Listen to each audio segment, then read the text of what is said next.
Balaji recording studio नौखा बाजार सुपौल।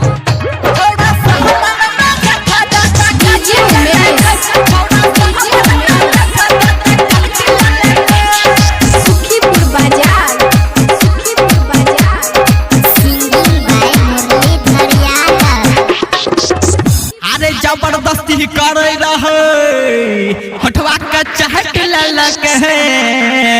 अरे जबरदस्ती कर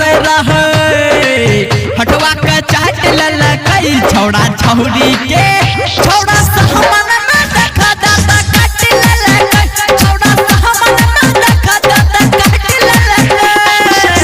अरे गौवा जबर में पंचायत बैठल छोड़वा के डहट दलक है। अरे गौवा जबर में पंचायत बैठल छौड़ा के डहट दलक छौड़ा छौड़ी के छौड़ा सहमन में देखा दादा कट ललक छौड़ा सहमन में देखा दादा कट ललक।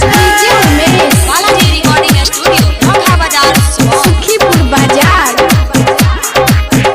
अरे फहसल रे भाई फहसल छौड़ा छौड़ी के मेहटर फहसल।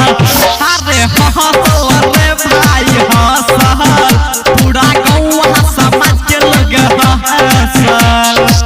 अरे छोड़ा तो सियाल है कि रे अरे फहसल रे भाई फहसल छौड़ा छौड़ी के मेहटर फहसल। अरे हसल रे भाई हसल पूरा गौवा समझ के लग हसल।